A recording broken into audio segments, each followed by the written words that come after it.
Բարի լույս սիրելի ազգակիցներ, Վարդանանք զրուցահանդեսը ողջունում է ձեզ։ Շարունակում ենք մեր զրույցը պատմաբան Արտակ Մովսիսյանի հետ, որը ընդհատվեց անցյալ շաբաթ։ Ուրեմն անցյալ շաբաթ մենք խոսեցինք նախ մեր հարգանքը մատուցելով հայոց մեծ եղեռնի զոհերի հիշատակին, խոնարհվելով նրանց հիշատակի առջև։ Խոսեցինք նաև այն մասին, որ թերևս ճիշտ կլինի այսուհետև ապրիլի 24-ը նշել նաև որպես հայոց հզոր պետություն ստեղծելու հանձնառության ուխտի օր։ Միաժամանակ սա պիտի արվի, որովհետև ոչ մեկը մեզ չի օգնելու, մենք հույսը պետք է դնենք միայն մեր վրա։ Եվ պատմությունը ցույց է տվել, որ միայն այս պարագային է, որ մենք կարող ենք հարատևել։ Երբ հույսը դնում ենք մեր վրա, այլ ոչ այլոց վրա, այլոց շահերի, այլոց եւ այլնի եւ այլնի։ Եվ քանի որ ապրիլի 24-ի օրը պարկեշտ չէր լինի խոսել նաեւ մեր սխալների մասին, թերևս այսօր մենք կարող ենք, որ մայիսի 1-ն է, պիտի մայիսի 1-ին հեռարձակվի այս հաղորդումը, այսօր կարող ենք անդրադառնալ նաեւ այդ հարցին, քանի որ շատ կարեւոր է հասկանալ նաեւ թե որոնք են եղել մեր սխալները։ Որոնք են եղել մեր սխալները, չկրկնելու համար դրանք, որքանով որ հնարավոր է այս հաղորդման մեջ խոսել այդ մասին։ Ուրեմն սիրելի Արտակ, շարունակենք զրույցը, ընդհատված տեղից գուցե, որովհետև այդ Ադրբեջանի հարցը շատ կարևոր է։ Մեր պատմագիտության մեջ վերջի շրջանում Թուրքիայի նկատմամբ կիրառվող այս տեսությունն է Թուրքիայի ընկալում է որպես ցեղասպան պետություն։ Ադրբեջանի պարագայում։ Չէ, Թուրքիային կիրառվում է, Ադրբեջանի պարագայում դեռ չի կիրառվում։ Եվ տվյալ դեպքում եւ գիտության մեջ, պատմագիտության մեջ եւ դիվանագիտության մեջ շատ ճիշտ պիտի լինի, որ մենք կիրառենք Ադրբեջանի նկատմամբ այդ ցեղասպան պետություն հասկացությունը։ Պետություն, որում ոչնչացում են ազգային փոքրամասնությունները։ Դրա համար կան բազմաթիվ փաստեր, ես երկու օրինակ բերեցի, որ հիմա էլ կրկնեմ, եթե ասենք Նախիջևանահայությունը 26 թվականի մարտահամարի տվյալները, որ բազմիցս հրատարակվել են եւ ոչ միայն ադրբեջաներեն, ռուսերեն հատկապես, մոսկովյան բազմաթիվ հրատարակություններ կան, նաեւ օտար լեզուներով կան, եթե Նախիջևանի հայությունը 26 թվականին 111,000 էր, քրդերը Ադրբեջանում ապրող 41,000 էին, թալիշները 77,000, ապա 89 թվականին չկան։ Եթե մենք հայ ենք, լավ, մենակ մեզ ենք ներկայացնում, ապա այս դեպքում ինչ եղան քրդերը եւ թալիշները, հասկանալիորեն չգոլորշացան այդ մարդիկ։ Նրանք ենթարկվել են ասիմիլացման, զուլման, ցեղասպանության են ենթարկվել։ Եվ տվյալ դեպքում մեր դիվանագիտական փաթեթի մեջ այսօր անհասկանալի մի բան կա։ Ալիևը, այս որդի Ալիևը վերջերս հայտարարեց, որ ցանկություն ունի սկսել 0-ից։ Մերոնք ասում են ուզում է 0-ից գնա ԼՂՀ-ի հետ բանակցի։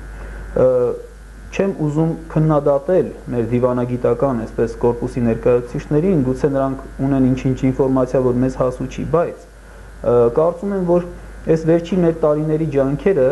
հակամարտությունը ներկայացնել Լեռնային Ղարաբաղ Ադրբեջան եւ ոչ թե հայ-ադրբեջանական, այդքան էլ ճիշտ չի։ Որովհետև պարզ մի բան կա, ում համար հայտնի չի, որ Լեռնային Ղարաբաղը առանց Հայաստանի Հանրապետության եւ Սփյուռքի մի քանի ամիսա չէր դիմադրելու։ Սա այնքան պարզ է, այնքան հասկանալի եւ ամբողջ աշխարհը օգտագործում է հայ-ադրբեջանական հակազդություն։ Այո, կա այդ հակազդությունը այն օրվանից, երբ որ ստեղծվեց արհեստականորեն ստեղծվեց Ադրբեջան կոչված պետությունը 1918 թվականի մայիսի 27-ից։ Ստեղծվեց այդ պետությունը եւ հավակնություններ հանդես բերեց մեր պատմական տարածքների նկատմամբ, որոնք հայաբնակ էին այն ժամանակ։ Եվ ինչ-ինչ ուժերով այդ պատմությունը կարծում եմ բոլորը գիտեք, իմաստ չունի այստեղ դասագրքային, այսպես հայտնի բաների մասին Տրոցկի, Կամեն եւ Զինովիև։ Շատ, ուրեմն այդ ամբողջ պատմությունը դե հայտնի է, երևի իմաստ չունի դրանց այսպես թվարկելը, դիվանագիտության մեջ այո, կա հայ-ադրբեջանական հակազդություն, եւ ուզում եք սկսենք 0-ից, սկսում ենք 0-ից։ Այդ դեպքում ցեղասպանության է ենթարկվել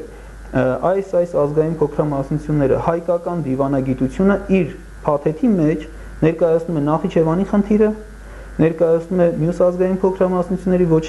ոչնչացման խնդիրը եւ ներկայացնում է, որ էլի մերոնք չեն անում, շատ пассив են գոնե այդ առումով, մշակութային ցեղասպանության խնդիրը, որը հիշում եք 87 թվականի օրինակ Եվրոխորհրդի մեջ հատուկ կետ կար Արևմտյան Հայաստանում Թուրքիայի պետության կողմից հուշարձանների ոչնչացման, հայկական հուշարձանների ոչնչացման։ Ադրբեջանի կողմից ոչնչացման մասին մենք չենք մտցրել դիվանագիտական մակարդակի։ Իհարկե, վերջի շրջանում մեր արտգործ նախարարության կողմից մեծ աղմուկով բարձրացվեց Ջուղայի խաչքարերի ոչնչացման հարցը, կաթողիկոսը հանդես եկավ, բայց սրանք պետք է մտցնել բանակցության process։ Այսօր ադրբեջանցիները երբ որ գնում են բանակցությունների, ընդհանրապես ամբողջ իհարկե, այսօր երբ որ գնում են բանակցությունների, տեսեք, ամեն անգամ այդ նույն բանը կա, իրենք պնդում են նույնիսկ Բաքվի ադրբեջանական բնակչության վերադարձի հարցը։ Իրենք էլ փայլուն գիտեն, դա բացառվում է։ Հնարավոր է մի դեպքում, եթե Ադրբեջանը զորքով հետ գրավի Շուշին։ Մենակ այդ դեպքում, բայց դնում են այդ հարցը։ Դնում են, որովհետև հասկանալի է, երբ որ մտնում ես դիվանագիտական բանակցություն, եթե ինչ ասեմ, եթե ինչ-որ մի A հասկացություն ես ուզում, պիտի B ուզես, այդ A-ն B-ից մի 10 անգամ մեծ լինի։ Ես արդյոք մեր Պողոս Նուբար Փաշայի խոսքն եմ ուզում հիշել, երբ որ Փարիզի կոնֆերանսում Ավետիս Ահարոնյանի հետ մտածում էին, թե ինչ ծավալի այսպես պահանջներ ներկայացնեն, Ահարոնյանն ասում էր, ախր չեն տա, որ այդքան մեծ եք պահանջում։ Պողոս Նուբարի պահանջածը հայտնի է, Հայաստանի Հանրապետություն + 6 վիլայետ + Կիլիկիա։ Շատ հետաքրքիր է իր պատասխանը, ասում է, եթե մենք անգամ ոչինչ էլ չստանանք, սերունդներին կթողնենք մեծ Հայաստանի գաղափարը։ Փայլուն ձևակերպում է։ Եվ այստեղ տեսեք, մերոնք մտնում են բանակցությունների եւ կարող են հանգիստ խոսել, ասենք, 5 շրջանների վերադարձման մասին։ Ախր ո՞նց 5 շրջանների։ 7 շրջան, այո, մենք ազատագրել ենք, բայց մենք 7000 զոհ ենք տվել։ Կլորացված, թող ներվի ինձ, ուղղակի ստույգ տվյալներ չկան այսօր։ 7000 զոհ տվեցին եւ ինչ ասել է բանակցություններում մեր պատմական հողերը ազատագրելու համար։ Հիմա փոխարենը փաթեթ ավելի մեծացվի, Նախիջևանի հարց մտցվի, ազգային փոքրամասնությունների մնացած հարցերը Լեռնային Ղարաբաղից բացի Դաշտային Ղարաբաղի հարց մտցվի։ Այս ամբողջը մենք պետք է մտցնենք։ Այսօր սա մեր Մանավանդ որ իրենք անում են։ Իրենք անում են, տես ցեղասպանություն։ Ալիևը էս ճուտիկը տղան խաց է դնում հայերի կողմից ադրբեջանցիների ցեղասպանության օր։ Ֆիքսում է մարդը։ Հարց է դնում վերադարձը Շուշի ադրբեջանցիների։ Այսինքն նա նույն պատերազմական օրենքից ելնելով է սա անում։ Իսկ մերոնք չեն անում այս բանը։ Եվ սա պետք է արվի անպայման։ Ինչև է։ Անշուշտ ուրեմն սրանք մեր բաց թողումներ։ Սա ուրեմն մեր անցյալ զրույցի ամփոփումներ, մենք անցնենք առաջ հիմա։ Խոսենք ուրեմն այլ սխալների եւ բաց թողումների մասին, որոնք պետք է իմանալ չկրկնելու համար։ Ձերևս։ Այդ առումով մենք բավականին շատ սովորելու բան ունենք մեր պատմությունից եւ այսօր վերջի տարիներին շատ հաճախ է լինում տխրելու առիթ, որ տեսնում ենք մեր պատմության մեջ նման սխալ գործվել է, բայց այսօր նորից կրկնվում է այդ սխալը։ Եթե այդպիսի սխալ ասենք թույլ տա մի ժողովրդի ներկայացուցիչ, որ պատմություն չի ունեցել, պետականության պատմություն չի ունեցել եւ սովորելու տեղ չունի կհասկանաս, բայց երբ որ մենք ենք թույլ տալիս, այդ գոնե անթույլատրելի է։ Ես այդ մասին այդ արկիր խոսք կա, ասում է այն մարդը, որ սովորում է ուրիշի սխալներից, խելացի մարդ է։ Այն մարդը, որ սովորում է սեփական սխալներից, այնքան էլ կորած չի։ Բայց եթե ոչ ուրիշի սխալներից է սովորում, ոչ իր սխալներից է սովորում, այդ մարդը բացարձակապես անհույս վիճակում է։ Հիմա գոնե մտածենք այնքան էլ կորած չլինելու տարբերակի մասին, հա։ Մտածենք այդ տարբերակը։ Եթե չեն կարող շատ խելացի լինելը։ Տեսեք, նույն ապրիլի 24-ի մասին սա անընդհատ մտորելու հարց է։ Մենք մեր փառահեղ պատմություն ենք ունեցել եւ այստեղ մենակ ամենաթեթև թվարկումը նայում են Քրիստոսից առաջ 3-րդ հազարամյակի սկզբից, այսպես բարձր վեհ բարեպաշտական սկզբունքներով, հզոր պետականություն, մեծ արժեքներ եւ մենք էլ գալիս է 1915 թվական, ոչ ավել ոչ պակաս հայերը ցեղասպանության են ենթարկվում եւ ենթարկվում են ինչ որ թուրքի կողմից, որ համաշխարհային պատմության մեջ մի արժեք այդպես է չստեղծեց։ Եթե մենք լինենք միայն հոգևոր արժեք ստեղծող, սա կասենք լավ, մենք մենակ ենք ստեղծել, մենք զենքի ունակ չենք եղել, բայց փառք Աստծո մեր պատմությունը հարուստ է քաջության, այսպես հզոր պատերազմների եւ հաղթանակների բազմաթիվ հաղթանակներով, որոնք զավարորեն երբեք չեն նշվում, Հա, եւ կամ հազվադեպ են նշում, այսպես ասենք, եւ բնականաբար այստեղ մտածելու բան է, տեսեք, ինչի համար մենք այնուամենայնիվ հասանք 15 թվականին։ Երբ որ մենք հետադարձ հայացք ենք գցում, այսօր տարբեր մեկնաբանություններ փորձում են անել, ասենք, մենք սկսեցինք թուլանալ, երբ որ, չգիտեմ, ասենք, քրիստոնեությունը ընդունվեց, որ գոնե լուրջ չի, Աբսուրդ։ Մենք նայում ենք, ասենք, հարևան պետությունների օրինակը, չէ, ինչի ասենք, Քրիստոնյա Ռուսաստանը կայսրություն ստեղծեց, Քրիստոնյա Անգլիան ծովերի թագավորություն էր, Քրիստոնյա Ֆրանսիան, մի խոսքով, այսպես, մյուս ազգերի համար քրիստոնեությունը կայսրություն էր բերում, մեր համար հանկարծ պետք է պետականության կորուստի բերեր։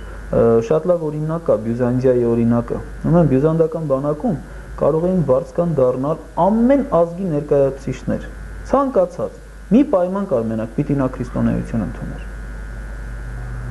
Մենակ էս այդ պայմանը։ Եվ երբ որ այսօր դա ասում են, ավելի շատ սեփական սխալները ինչ որ մի երևույթի վրա բարթելու, ինչ որ մեկի վրա բարթելու այդ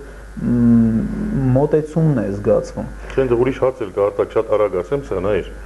քրիստոնեության պարագային։ Այսօրվա այս գլոբալիստների կամ ամեն ինչ ուզում ես դիր,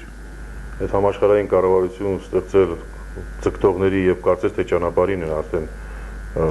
երկու գլխավոր ճշնամիները ազգայնականությունն են եւ Քրիստոսն է։ Այս երկուսից են դրանք սարսափում։ Եվ հիմա այդ արշավն է տարվում նաեւ մեր երկրում, այստեղ Հայաստանում եւ Սփյուռքում։ Ազգայնականների, այսպես կոչված ազգայնականների ձեռքով հարվածել Քրիստոսին եւ հակառակը քրիստոնյաների այսպես կոչված ձեռքով հարվածել ազգայնականությանը։ Մի բան, որը դարձյալ ցույց է տալիս մեր գիտությունը այս հարցում։ Որովհետեւ Քրիստոսի պարագան շատ ենք խոսել այս մասին եւ այլն, ես չեմ ուզում կրկնվել, բայց հայը քրիստոնյայի ի սկզբանե իր ամբողջ էությամբ եւ Քրիստոսը բացարձակ հայկական երևույթ է։ Եվ հայը քրիստոնյա էր մինչեւ Քրիստոսի ծնունդը, Քրիստոսի աշխարհ գալը։ Սա միանշանակ եւ կապ չունի սա, այդ աբսուրդը, որ փորձում են անպայման ներարկել, սա գալիս է դարձյալ այդ գլոբալիստների այդ խաղից, մեկին հանել մյուսի դեմ։ Մինչդեռ հայը քրիստոնյա է եւ քրիստոնյա լինելու համար պետք է նա հայ լինել, սա էլ է զարմանալի։ Ինչու եմ ասում սա։ Կայսրություն բերեց Անգլիային մյուսին, քրիստոնեությունը չբերեց։ Հետ գործածեցին քրիստոնեությունը։ Իսկ հայը երբեք իր հայկական լեռնաշխարհն իր հայրենիքը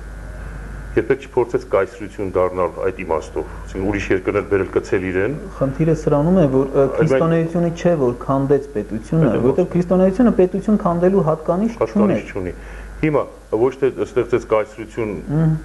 ուրիշ երկրներ իրեն կցելով, այլ լույս տարածելն էր իր առաքելությունը։ Հա, երևի այդ ազգային առաքելությունն, այս հասկացությունները շատ այսպես առանձին եւ շատ մեծ քննարկման առարկա է, որ երևի մի քանի առանձին հաղորդում պիտի անեք վարդանանքով դրա համար։ Ուրեմն,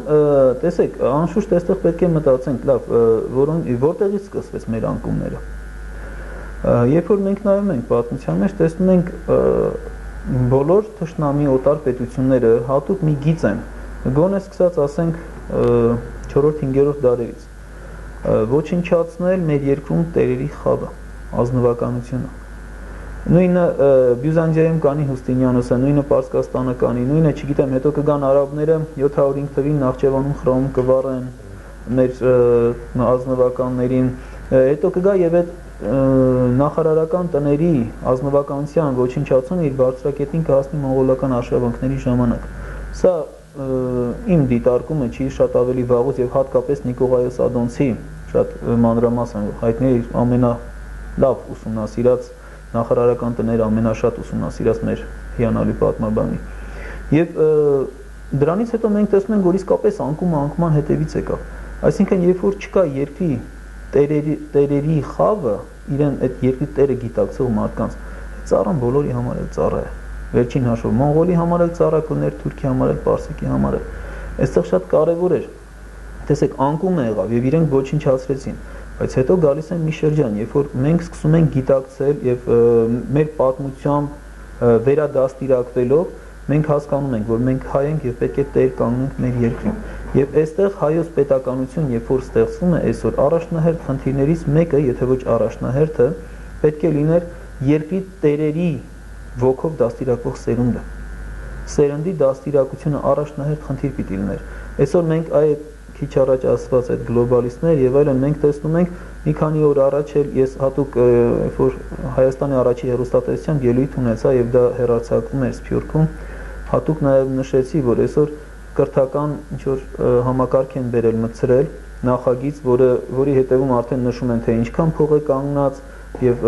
հասկանալիորեն այստեղ ինչ որ կամակատարներ ներողություն արտահայտության ըստ թուլափայել պիտի ստանան եւ այդտեղ գիտեք ինչն է հայոց պատմություն առարկան չկա այդ կրթակարգում հասկանալի է թե սա ինչի է արվում եւ արվում է ինչ-ինչ խամաճիկների ձեռքով այսինքն փորձ է արվում որ մտցվի անշուշտ մենք մինչեւ վերջ դրա դեմ կպայքարենք եւ դա հաստատ չպիտի անցնի գոնե այն տեսքով ինչ որ ներկայացված է այլ հարց եթե որոշակի փոփոխություններ կլինի եւ դա չի վնասի մեր ազգային նկարագրին կանցնի իսկ փառքը այդ դեպքում չի ֆինանսավորվի խնդիր չի իրենց ֆինանսը կներեք իրենց գլխին թողնի ինչի մասին է խոսքը մենք իրենց ֆինանսին չենք մնացել ինչեւ է ուրեմն տեսեք այսօր շատ կարեւոր է երկրի տերերի խավի գիտակցությունը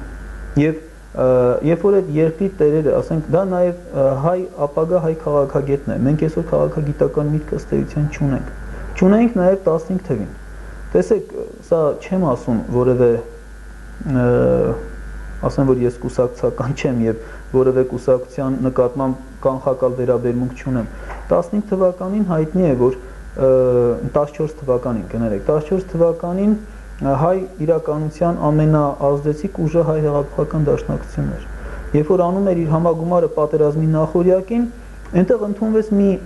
որոշում որը նայում ես զարմանում ես ինչ պիտի անի պատերազմը արդեն այսպես կոպիտ ասած հոտը զգացվում է պատերազմի որովհետև այսօր թեկուց սկսելու է այդ Ֆրանց Ֆերդինանդի սպանությունը ընդհանրապես առիթ է այդ բոլորս գիտենք եւ այդ ժամանակ երբ որ երիտ թուրքերից էլ գալիս է պատվիրակություն եւ ուզում են իմանալ դիրքորոշումը մերոնք այսպես են եզրակացության գալիս որ թուրքահայերը ծառայության գնան թուրքական բանակ եթե կզորակոչվեն ռուսահայերը ռուսական բանակ Գիտեք, սա մեր, ինչ ասեմ, քաղաքական մտքի չգոյության ըստ էության վկայությունն է, ամբողջ հարգանքով այդ ժամանակվա մեր հիանալի գործիչների նկատմամբ, որովհետև հայտնի է, որ պատերազմի գիծը երկրիդ մեջտեղով է գնալու։ Ինչ ասել է, թուրքահայը գնա թուրքական բանակ, ռուսահայը ռուսական բանակ, դուրս գան իրար դեմ, երբ որ հիանալի հնարավորություն էր երկիրը ապստամբությամբ ազատագրական ուղի դուրս բերելու։ Եվ տվյալ դեպքում այդ բարագային մի քիչ ավելի կոպիտ բան ասեմ նախքան այդ էլ հրահանգը տրվեց զենքերը հանձնելու շատ արևմտահայությանը տրվեց հրահանգ զենքերը հանձնելու կարծեմ նույն հայեղափոխական դաշնակցության կուսակցության կողմից չէ որ թվականին հայդուկային շարժումը 8 թվականին հենց դադարեց երիտ թուրքերի իշխանության գալով ինչեւ է ուրեմն տեսեք մենք քաղաքագիտական միտք չունենք մենք չունենք երկրի տերերի խավը ես որ ասում եմ սա ազնվական ինչ որ տիտղոսներ ազգանուններ բաներ վերականգնելու մասին չի չէ վերականգնելու մասին չի կապույտ արյան հեքիաթի մասին չի այլ տերերի խավը դե դա էլ կա Արտակ ջան դա էլ կա գիտես ինչ արյունն էլ է կարևոր ի վերջո մարդը գենետիկ երևույթ է այսինքն եթե արյունը ազնիվ է մարդու ինչ է նշանակում ազնիվ արյուն ազնիվ գենետիկ է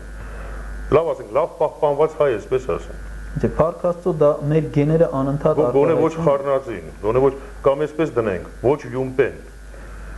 Երբ որ երկրի ղեկավարը, երկրի կառավարությունը, եթե լյումպեն է,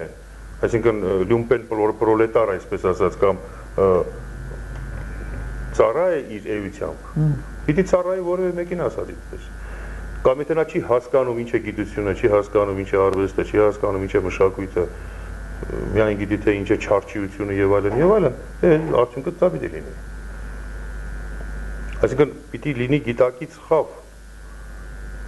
որը պիտի ղեկավարի երկիրը, սա շատ կարևոր է։ Տիրոջ գիտակցությամբ։ Տիրոջ գիտակցությամբ։ Իսկ ինչ արեց այդ տիրոջ գիտակցության կորուստը որտեղից եկավ կամ ինչու է այս վիճակը։ Դա դեռ խորհրդային միությունից եկավ։ Շատ որոշակի։ Ինչ արեց։ Չէ, շատ ավելի վաղուց կար։ Չէ, բայց ուրիշ բան եմ ասում քեզ։ Տես ինչ արեց կոնկրետ խորհրդային միություն։ Այդ 70-80 տարին ինչ արեց։ Ազգի միջից հանեց նախ Աստծո հավատքը։ Չէ՞։ Հանեց ազգային գիտակցության գաղափարը, չէ՞, ազգային գիտակցությունը։ Մարդու միջից հանիր ազգային գիտակցությունը, հանիր Աստծո հավատքը, տակ ինչ մնաց։ Դրան գումարած,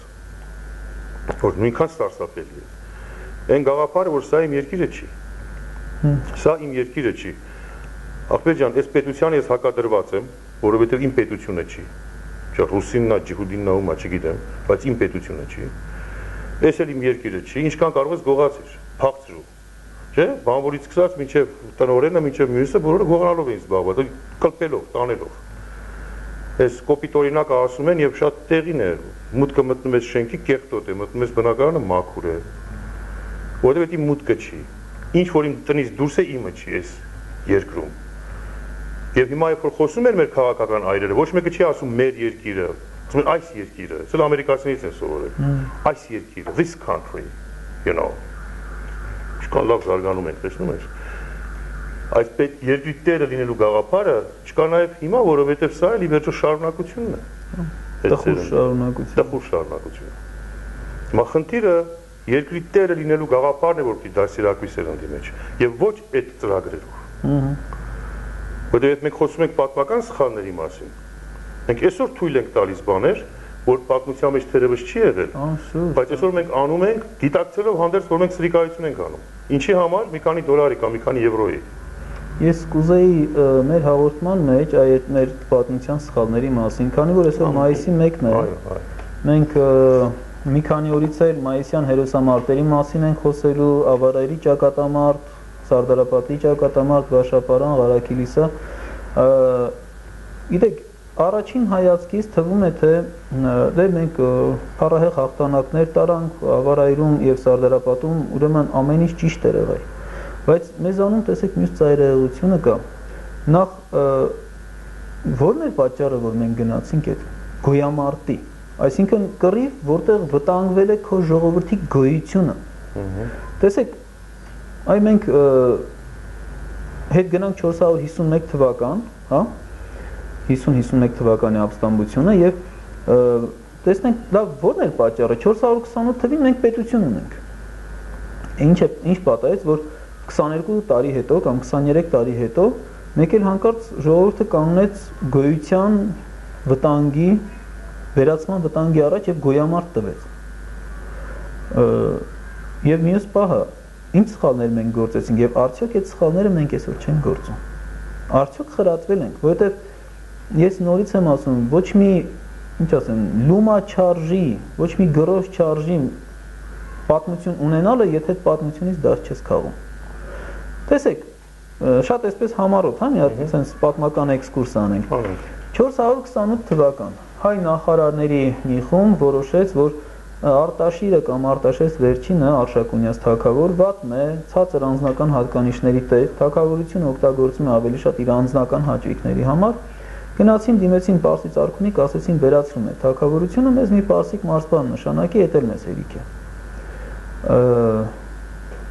Սահակ Պարթևը ինչ քայլի ասեց չգնաց, էլ համոզելով, որ մի արեք այս կործանարար քայլը, մերոնք չլսեցին այդ նախարարները։ Պարսից արքունիքի նման բան էր, պետք է անմիջապես այդպես էլ արեցին։ Հետո երբ որ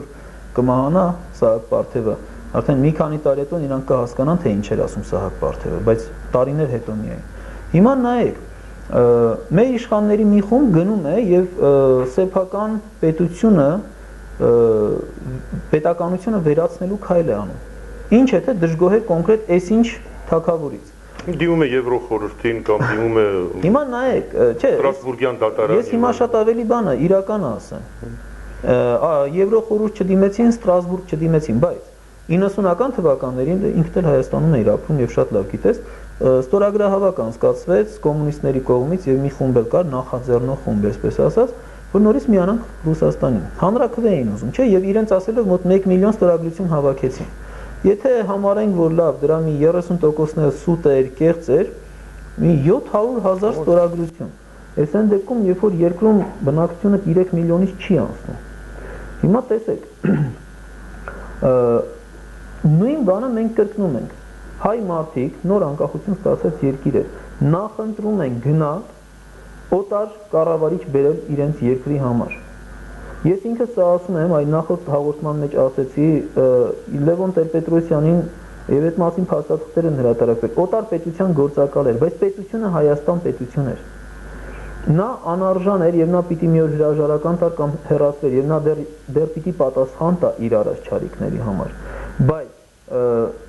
վատ գահակալ ունենալով կամ այսօր մեր նախագահ Ռոբերտ Քոչարյանը մի բան էլ այն չի, բայց այսօր մենք գնանք ասենք Ռոբերտ Քոչարյանը վատն է Ռուսաստան, արի մի կուսակալ ուղարկի մեզ։ Տեսեք, նույն բանը մենք կրկնեցինք։ Ընդհանրապես մի քանի տարի առաջ, 10 տարի էլ չի անցել։ Կամ 450 թվականին, երբ որ ապստամբությունը սկսել էր, բոլորը շատ միասնական էին, չէ՞ մերոնք։ Վասակ Սյունի, Վարդան Մամիկոնյան, շատ ջերմ, շատ այսպես միասին եւ Կորյունի մոտ կարծում են, որ 450-ից առաջ է գրել Վասակ Սյունու մասին ինչ տողեր է գրում, ասում է աստվածային իմաստությամբ լեցուն, կանխագետ, խորագետ, մի խոսքով հանճարեղ մի մարդ է ներկայացնում։ Ինչ պատահեց, լավ, ինչի կիսվեց ապստամբությունը, որ ի վերջո մեզ դժբախտության տարավ, երբ որ նայում ենք ապստամբությունը սկզբում խնդիր է դրել անկախ պետականության վերականգնումը, չէ՞։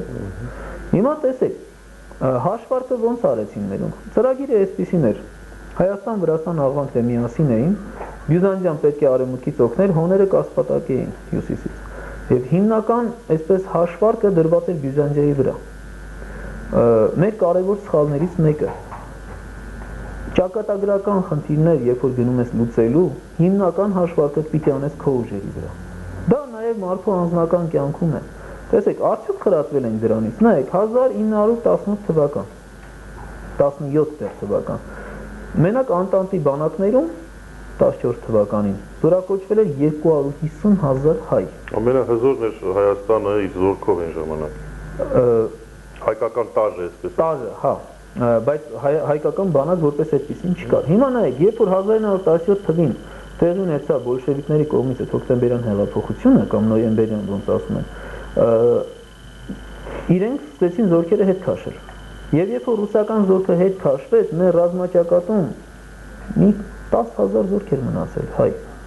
250,000 զորքով 18 թվականին, այդ արդեն հոգեվարքի մեջ գտնվող Թուրքիային, որ պարտության մեջ էր, 250,000 զորքով մի քանի անգամ միջերկրական ծովը կլցնեին։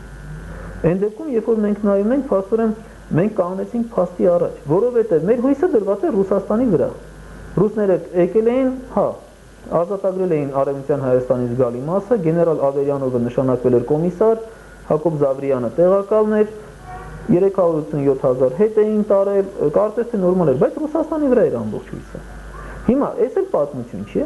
թվում է թե այս պատմություն է, չէ՞, լավ, 18 թվականին ինչ սխալ բանացինք, բայց այսօր Ռուսաստանը անկանխատեսելի երկիր է միշտ եղել։ Հələ մի հատ պատկերացրեք, մի հատ Ռուսաստանում լինի պետական հեղաշրջում, եւ Ռուսաստանը 17 թվականի նման, ասենք, մի կես տարի, մի տարով հետ քաշվի։ Ինչով ենք մենք պաշտպանված այսօր։ Ռուսական ռազմաբազաները չաշխատեն Հայաստանի համար։ Ախր մեզ 4 կողմից կտոր կանեն, չէ՞։ Նախորդ հաղորդման մեջ որ խոսում էինք, ես չընդդիմանալով այդ քայլերին, այսինքն չդժգոհելով այդ քայլերից, բայց տեսեք, ամեն մի թեթև փաստաթղթի մեջ հայկական ցեղասպանություն բառը հիշատակելու համար մենք միլիոններ ենք կորցնում։ Այն դեպքում, երբ որ հայ գիտնականներին չենք հավաքում, այստեղ հայոց պետություն հզորացնելու, բա որ Ռուսաստանում այդ 17 թվականը կրկնվեց։ Այդ դրանով ի սահմանափակվի անցի մի քիչ առաջ, այսպես կոմպլիմենտար քաղաքականություն վարելու, այսինքն թող Միացյալ Նահանգներն են կողմից լինեն մեր դաշնակիցը, եթե Ռուսաստանը չեղավ լինի, դարձյալ դրանից էլ մի խեր չունենք, սա էլի դերտին, եւ պատմականորեն գիտենք, եւ գիտենք թե խոսքով քանի տարվա կյանք դեռ ունի։ Հարցը դա չի։ Հարցը այն է, որ խոսքը չի վերաբերում այստեղ որքան հասկացա, մեկ կամ մյուս կողմին հարելու, կամ բոլորին հարելու։ Այո, բոլորին հարել կարող է կոմպլիմենտար քաղաքականություն գրնած վարել, երբ որ դու ուժեղ ես։ Երբ որ դու ուժեղ ես։ Եվ բոլորի հետ լինես շատ լավ հարաբերությունների մեջ։ Բայց ոչ դեպքում կռացած վիճակում։ Մյուսներն են մտածում քեզ հետ լավ հարաբերության։ Ուրեմն մեր առաջի խնդիրը մեր պետությունը հզորացնելն է։ Մեր պետությունը մենք հույսը պետք է միայն մեր վրա դնենք։ Երբեք ոչ մեկ ուրիշի։ Ես լավ չընդարձակում եմ այնտեղ մի պատմություն կա, որ երբ որ հարց է ծագում, ասում են, դադարեցեք այդ գործը, մեր դաշնակիցն է, Ամերիկանն է, Ռուսաստանն է։ Եթե պետք լինի, այդ զենքը մեզ կտան, պետք չի մեզ ստորել։ Դե գնա ուտագից դուրս արի։ Հասկացի, թե որտեղով է տրամաբանվում, իհարկե կանչը սխմել են եւ այլն եւ այլն։ Քանի որ դու այդ վիճակում ես, քեզ դրել, Դու այսօր մուրացկանի պես նայում ես Եվրոպայի կամ Ամերիկայի, որ ձերքդ փող տա։ Եվ չեմ ասում այդ վարկերը հետո մեր զավակներն են վճարել։ Դա դարձի մի կողմն է, բայց դու այսօր ողորմություն խնդրելով ման ես դարձ։ Այն պարագային, երբ որ դու նախ ունեիր այստեղ բավական հզոր ինֆրաստրուկտուրա, որը չպետք է քանդվեր, որ հանցագործություններ քանդելը, դա մեկ։ Երկրորդ, որ դու այսօր եթե ցանկանաս դարձյալ կարող ես ամբողջ հայությամբ հայահավաք ես ինչու եմ ասում, հավաքվել ես հողի վրա եւ ամբողջ ուժը ներդնել այդ գործի համար, որ ստեղծի հզոր հայկական պետություն, որ կարիք չունենա դրա ձեռքը համբուրելու, նուրբ ասած, ուրիշ մարմնի մասերը չասելու համար։ Սա առաջի խնդիրն է, որը պիտի իրականանա։ Հակառակ դեպքում մենք նույնքան ցեղասպան ենք մեր նկատմամբ, որքան թուրքը, հուդազունը կամ մյուսները։ Նույնքան ցեղասպան ենք մեր նկատմամբ այս պարագայում։ Անշուշտ այս խնդիրը մենք ունենք այստեղ լուծելու եւ հարցերը լուծելու եւ խնդիրը առաջ քաշելու եւ խնդիրը լուծելու համար մենք ունենք շատ լավ ուղեցույց, այդ մեր պատմությունն է։ Այսա չեմ ասում, որովհետեւ ես պատմաբան եմ։ Դա էլ կա, բայց ասա ոչինչ։ Եվ բազմաթիվ են, ես ընդամենը երկու օրինակ բերեցի ավարայից, երբ որ այդ օրինակները կարող եմ շարունակել ինչքան ուզեք, հենց նույն ավարայից, չէ՞։ Տեսեք, առաջ եկավ գեր խնդիր, երբ որ Բյուզանդյան մեզ դավաճանել է հիմի այսպես թե այնպես։ Շարունակենք թե կանգնեցնենք։ Ես բացարձակ ոչ մեկի պաշտպանելու մտադիր չեմ։ Հիշում եմ դպրոցում էի Դերենիկ Դեմիրճյանի պատմավեպը, որ անցնում էինք, բան կար, չէ, խորհրդային դպրոցներում անպայման գալիս են, պիտի ուսուցիչ ասեր, որ մեր ձեր համակրելի կերպարը, դա երեխեքը ջարդելու Վարդան Մամիկոնյան ասեն, հակակրելու կերպարը, դե վասակցյունի այսպես, այնքան լավ եմ հիշում, այն ժամանակ պատմաբան չէի։ Ուրեմն, որ կա պատմավեպում խորենացի կա մի փոքր դրվագ, որը շատ տխրում է, ասում ախր այս կողմն էլ մերոնք են, մենք մեր ազգը քայքայման է գնում։ Դասացում, որ հարցեց համակրելի կերպարը որն է, ասում ովքեր խորենացի sense դեմքից նայեց։ Երևի ինքը ուշադիր չէր կարդացել պատմաբանը։ Որտեղ փոքր դրվագ է իհարկե, որտեղ տեսեք, հիմա գալիս է մի պահ, երբ որ հայտնվում է գերխնդիր։ Այս գերխնդրի շուրջ փոխարենը մեր ազնվականությունը,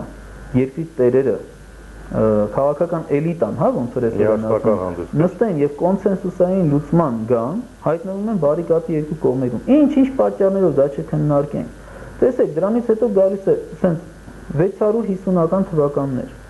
Թեոդորոս Ռշտունի Ներսես երրորդ տայեցի կաթողիկոսը, արաբների հայտնվելու հարցներ ոնց պետք է մեր վերաբերմունքը լինի, այնքան անհանդուրժող էր մոտեցումը, երբ որ Թեոդորոս Ռշտունին դարձավ հայոց իշխան, Ներսես կաթողիկոսը թողեց գնաց երկրից։ Վերադարձավ մենակ Թեոդորոս Ռշտունու մահվանից հետո։ Գալիս ենք այս կողմ, sense մեկը մյուսի հետևից անընդհատ ինչքան ասես մեր պատմության մեջ կա, երբ որ հայտնվում է գերխնդիր եւ փոխարենը գնան այսպես կոնսենսուսային լուծման, հայտնվում են բարիկադի երկու կողմերում։ Մենք ասենք էլի պատմություն է, չէ՞, սկել պատմություն չի։ Նայեք 1920 թվական։ Մի գիշերվա մեջ մուսավաթական Ադրբեջանը կարմրեց, դարձավ բոլշևիկյան Ադրբեջան։ Դրա հաշվին 11-րդ բանակը մցրեցին իրենց երկիր, Ղարաբաղը գրավեցին, Զանգեզուրի հարավային շրջանը գրավեցին, մտան Նախիջևանը վերցրեցին, հետո Նժդեհը հետ գրավեց Զանգեզուրի այդ հարավային շրջաններն էր։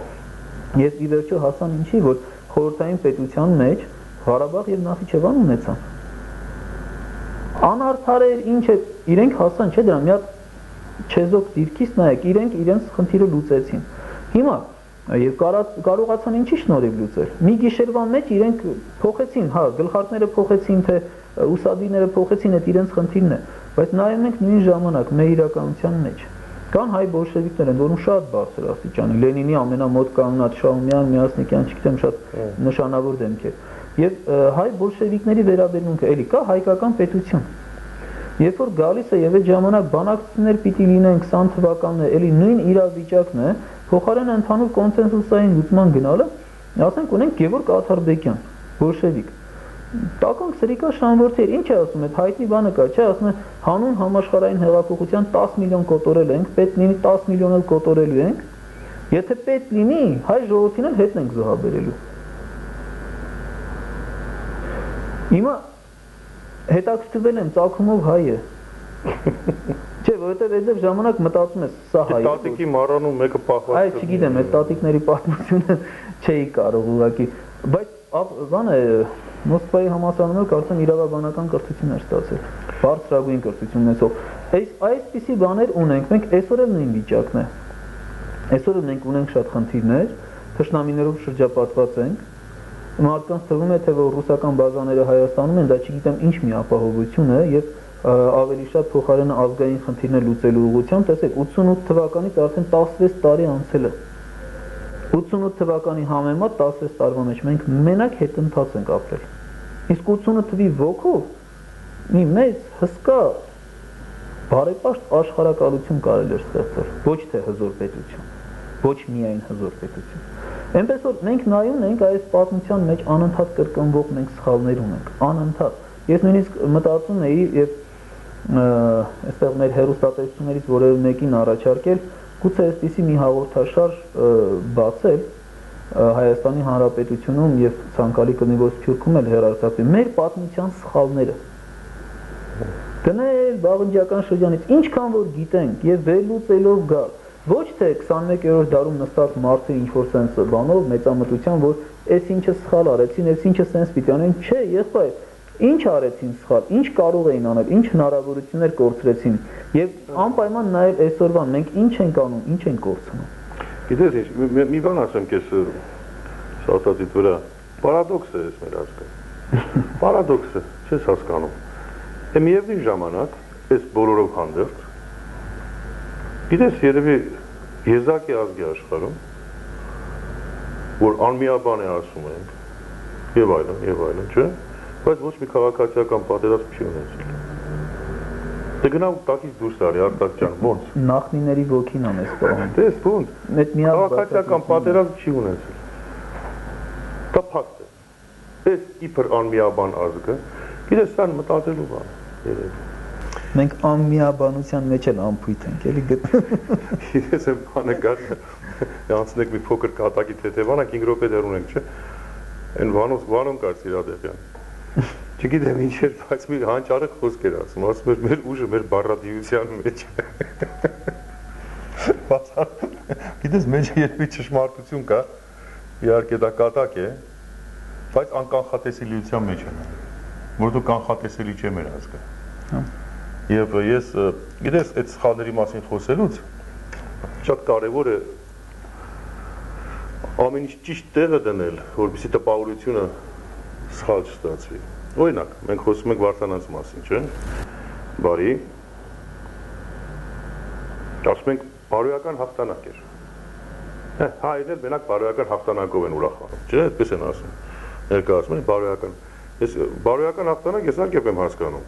Նախ որ Վարդանանց պատերազմը հաղթանակ էր, ես դրանում կասկած չունեմ։ Գոնե նվարսակի պայմանագրով։ Այսինքն պատերազմ դա ճակատամարտ էր, բայց ամբողջ պատերազմը եթե հաշվի ենք առնում այդ շրջանը, ի վերջո նվարսակի պայմանագիրը կնքվեց, չէ՞։ Ուրեմն սա հաղթանակ էր։ Եթե ճակատամարտն նույնիսկ կորուստ տվեց։ Բայց ինչով էր դա բարոյական։ Ես Հայկի Բելի պատմությունից օրինակ բերեմ մեր շատ սիրելի Սուրենը Մարտիկյան, շատ լավ տղա է, զինվորական է։ Իմ համակուրսեցին։ Համակուրսեցին։ Լավ պատմություն է, ասում է Հայկը Բելին սպանեց։ Որից հետո այնտեղ այլևս չի ասում, գնաց ընկավ այդ զորքի հետևից, ջարդեց, կոտորեց, մտավ այդ երկիրը ավերեց, չէ։ Բելին սպանեց, նրանով վերջացավ պատերազմը, զորքն լավ գնաց։ Հետևից չընկավ էլ։ Սա բարոյական հաղթանակ է։ Այսինքն բարոյական մարդու հաղթանակ է։ Մուշեղ Մամիկոնյանը հարեմը վերցրեց գերի, տարավ վերադարձրեց։ Եղբայր ես քո կանանց հետ խնդիր չունեմ։ Մարդը բարոյական է։ Ինքը բարոյական հաղթանակ է։ Կարծիք ունեմ այդ հարցում, բայց այդ հարցում մենք խոսել ենք։ Գիտես ինչ, հայը այդպեսին է։ Երբ որ մենք ասում ենք կայսրություն, բարեպաշտ կայսրություն, այդ բարեպաշտ բառը դնում ես, ես գիտեմ ինչու ես դնում, ես չգիտեմ հասկացում եմ դա թե ոչ։ Մենք երբեք մեր ոտքը մեր լեռնաշխարհից դուրս չենք դրել որպես նվաճող։ Դա մեր կոդը չի։ Մեր կոդը եղել է աշխարհում եք տարածվել, լույս սփռել, բայց չի եղել տանել երկրներ, բերել կպցնել քո երկրին։ Որտեղ որևէ կայսրության սկիզբ դնել նշանակում է այդ երկրի կործանման սկիզբը դնել։ Որովհետև դի մեծանա, հետո պիտի կործանվի, ինչպես բոլոր կայսրությունները։ Հայ երբեք դա չարեց, արեց առաջին անգամ Տիգրանի ժամանակ, Մեծն Տիգրանի ժամանակ։ երբ որ կայսրություն ստեղծեց իրապես։ Եվ գիտես, պատմությանը նայում եմ, ես տեսնում եմ, որ մեր անկումը իրականում սկսեց այն ժամանակվանից, նաև օտարապաշտությունից, օտարամոլությունից։ Գիտես Տիգրանի պատմության պարագային, հելենասիրությունը, մյուսը։ Այսինքն սկսվեց մեր անկումը զարմանալիորեն, մեր ամենահզոր, այսպես կոչված, որ մենք համարում ենք դա մեր հզորություններ, ժամանակից։ Դրանից հետո սկսեց անկումը։ Հիմա անուններ դրում են քրիստոնեություն եւ այլն, մեղքը դրում են քրիստոնեության վրա։ Այսինքն մենք երբ մեր կոդից դուրս ենք գալիս,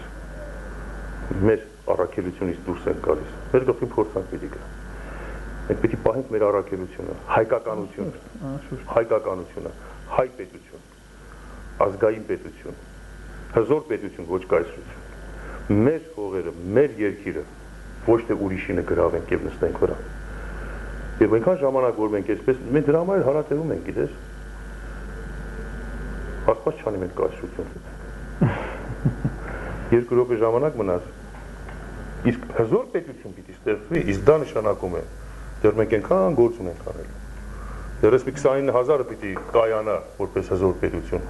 Իսկ ընդարձակվել, այո, որովհետև շուրջ բոլորը մենք ենք դարձել մեր հողերը։ Մենք հիմա ասենք շուրջ 40,000, որովհետև Լեռնային Ղարաբաղը եւ ազատագրված տարածքներն էլ հետ են, այնպես որ մեր տարածքն են եւ անշուշտ այդպես է։ 2 րոպե մնաց Արտակ ջան, քո խոսքը մեր սիրելի ազգակիցներին։ Հա, իդեպ, գրքի մասին չխոսեցինք, շատ ներողություն, դիրի մի րոպե ավելացնես երիտասարդ։ Նաեւ ասեմ ձեզ սիրելիներ, Արտակի նոր գիրքը մի 2 օր առաջ հրատարակվեց, հայկական մեհենագրություն։ Հայկական մեհենագրություն, եթե նախորդ գրքում նախամաշտության Հայաստանի գրային համակարգերը խոսվում էր նախամաշտության շրջանում Հայաստանում եղած 12 գրային համակարգերի մասին, որոնց 5-ը հայկական էին, 1-ը կիսը հայկական, ասենք, եւ մնացյալը օտար, հա, այդպես։ Այստեղ բացարձակապես խոսում է հայկական մեհենագրության մասին, սկսյալ Արտակ ջան, 2 խոսքով։ Ժայռապատկերներից, սկսած ժայռապատկերներից մինչև այսօր բոլոր այդ փուլերը նախ պետք է ամբողջ համակարգը այսպես վերհանած ցույց տալ, այդ է պատճառը, որ առանձին գրքի կարիք եղավ։ Նախորդ գրքում, որ մենք Վարդանանքով ներկայացրեցինք, երևի ամռանն էր, հա, անցած տարվա, այնտեղ միայն առաջին մի գլուխն է նվիրված հայկական մեհենագրությանը, իսկ այստեղ ամբողջ գիրքը նախագրային շրջան, երբ որ պարզունակ ձևերն են ի հայտ գալիս, հետո արդեն գաղափարագրություն, հնչյունային գիր, Վանի թագավորության ժամանակաշրջանից սկսած, երբ որ մենք ունենք Քրիստոսից առաջ 9-րդ դարում, Նեսրոպ Մաշտոցից առաջ 14 դար առաջ մենք ունենք արդեն հայագիր դպրության փաստեր։ Սա շատ կարևոր է եւ դրանից հետո մինչեւ մեհենագրության գործածությունը հետագա շրջանում մինչեւ 301 թիվ քրիստոնեության պետականացումից հետո արգելումը եւ քրիստոնեական դարաշրջանում արդեն այսպես գաղտնի, հա, թաքնված ձևերով կիրառությունները վարպետների կողմից հմայագրեր եւ այլն, հմայագրեր, միջնադարյան մատյաններում պահպանված նշանագիր իմաստնոց եւ այլն։ Բարի սիրելիներ, ցավոք սրտի սիրելի Արտակ ժամանակը ավարտվեց, ուրեմն Արտակը գալիս է Լոս Անջելես այս ամսվա ապրիլի 28-ին։ Ես հուսով եմ, որ արժանավայել կդիմավորեք մեր սիրելի Արտակ Մովսեսյանին, որը ես կարծում եմ, որ մեր գիտնականներից լավագույններից է եւ հսկայական գործ է կատարում այսօր նաեւ մեր այսօրվա համար, ոչ միայն պատմության։ Շնորհակալություն Արտակ, ես բարի ճանապարհ, իսկ ձեզ սիրելիներ ամենայն բարիք, դարձյալ հիշեցնում եմ ամսի 28-ին Արտակ գա Լոս Անջելես եւ մենք կհանդիպենք հաջորդ շաբաթ, Աստված բոլորիս հետ սիրելիներ, Աստված բոլորիս հետ։